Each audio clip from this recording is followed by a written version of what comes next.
If you're also like me who struggles with overthinking and has moments of anxiety throughout the day, this is the perfect video for you. Hi everyone, this is Sam Raggi again. Today we're going to talk about something that is so important and something that I've been working towards every single day in my healing journey, which is to live in the present. A lot of the times, someone like me with a anxious attachment style, I tend to overthink everything.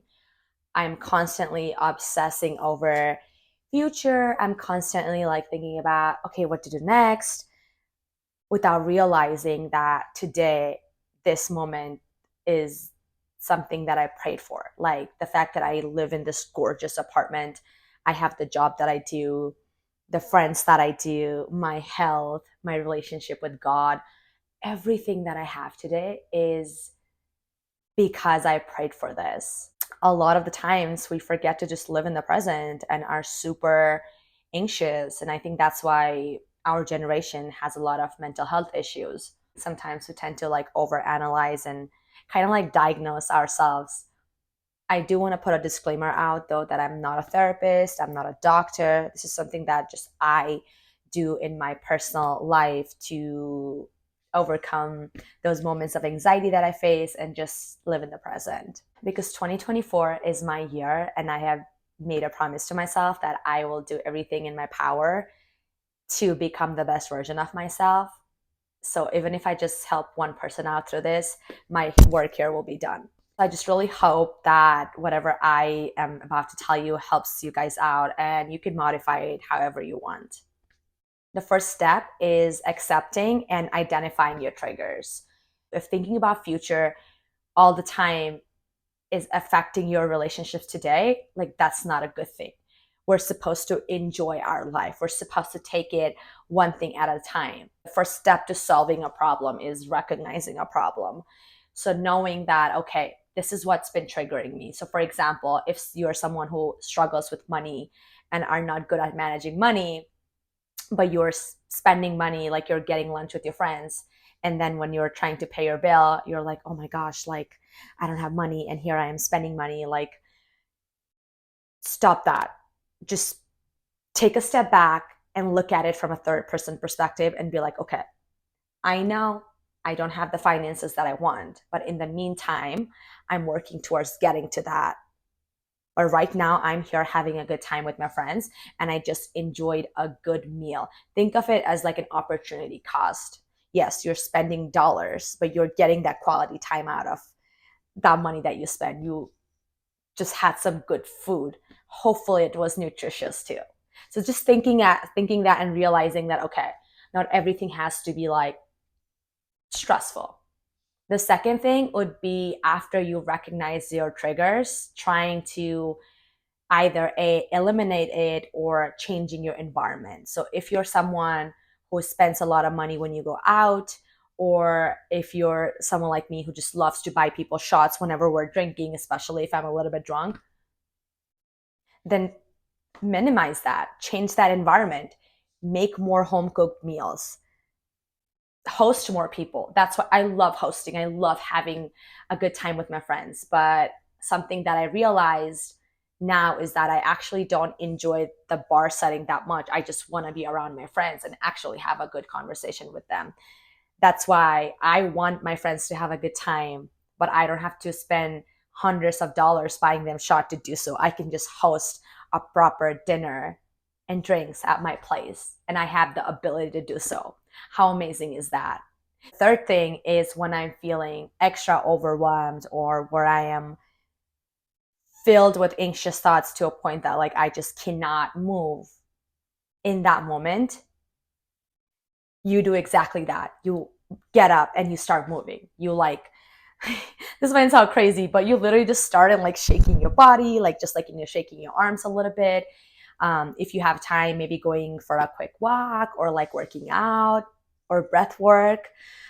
Meditation helps me too, but you have to be careful with meditation because I am someone who meditates a lot and I have incorporated that with my daily routine. So I know like what kind of meditation to do when I'm super anxious versus like when I'm in a good mental state. So I've trained my brain accordingly.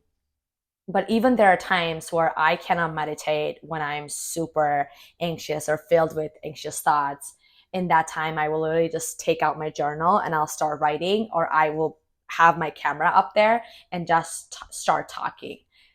And I know that might sound crazy to some of y'all, but it definitely helps me. And I can look back when I'm like a little bit calmer. Maybe I'll give myself like a couple of days, and then I'll go back and I'll look at the video and I'll have so much empathy for myself, realizing that if it's out of your hands, if it's out of your control, it don't have any place in your mind as well. Like, if you can control it, if you can fix it, fix it. If it's bothering you so much, fix it. But even if after all of your tries, like you're not able to fix it, just let it go. And as simple as it sounds, I understand how hard letting go can be, but that's when detachment comes in and you have to practice it. So it's not easy, but that doesn't mean that you should just not try. You're not going to know how amazing life is when you live in the moment if you let overthinking and fear of future get in your way.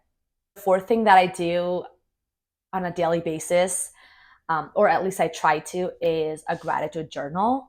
And if I cannot write it down, or if I'm busy, like I think most of us drive. So when I'm driving, I will just say out loud to the universe, today I'm grateful for this and that. Usually I like writing it because I think when I'm writing it down, I'm more intentional and I'm more in the present, because it takes a while to write it down versus when you speak, you're just speaking out loud, which can be helpful too, depending on like, the kind of person you are. But having gratitude for what you have today, it will change your perspective and it will make you realize, oh my gosh, like I'm literally living in one of my dreams. Like 2 years ago, I wanted to be in this place so bad. And here I am, not even enjoying this present moment. So nothing will give you happiness in life until you figure out how to live in the present. The fifth thing that I do is having kind of like a passion or a hobby or something that's outside of like, um, making money, or like something that you only do for yourself. So for me is making this video or like reading, even if there could be 99 things going wrong, but I will just literally put up a camera and start talking to the camera, or I will just open a book and start reading. And I immediately feel better because all my energy is just focused on that one thing. I used to take pride in the fact that I was a multitasker, but now I don't like it. And I think as women, we are really good multitaskers, which is a great skill, by the way. Like, it's very important to like have that, but it's also important to turn it off when you can, because doing one thing at a time will help you not only get better results, but you're also enjoying the process. And the sixth and the most important thing in this list would be spending time with nature. If you're filled with any problems in your life, moments of anxiety, you feel a little bit depressed, you feel a little bit out of alignment, you're sick, like whatever it may be, just take your attention from whatever you are going through and focus it to nature. Like, it could be snowing outside, the sun could be out, it's spring, like there's birds. Like right now I can see the view of mountains from my bedroom. Just whatever you're going through, just pause that for a little bit. I'm not saying ignore that. Just tell your brain, okay, let me just take 2 minutes to look outside and appreciate nature. And you can even start walking outside and just sit outside of your main door. If you don't want to go on a walk, just literally just sit outside and just open your eyes and just look around. I'm telling you, you're going to feel better like that. Like, it will literally change the way you look at life. And some extra things that I do is like, limiting your time in social media.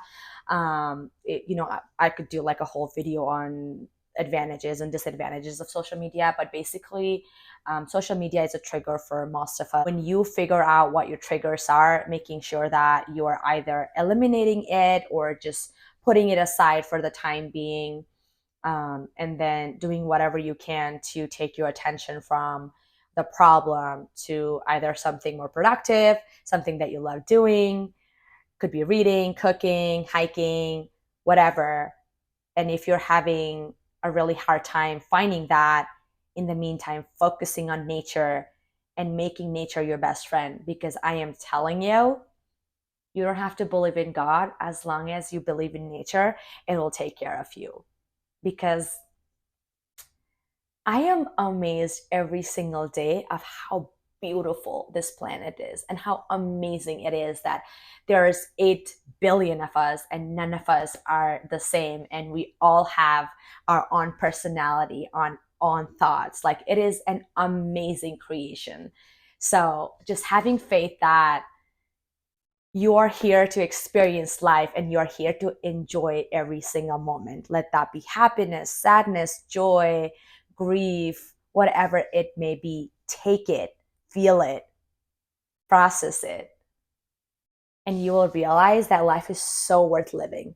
So this is your sign to live in the present. And I get it, it's hard to like do it all the time. So even if you can do it maybe 5 to 10 times a day, if you're an overthinker like me, like rather than trying to live in the present all the time, if you can just challenge yourself to live in the present at least 5 to 10 times a day and then slowly working your way up to it, it will really, really change the way you live life and see how much your mental health will improve.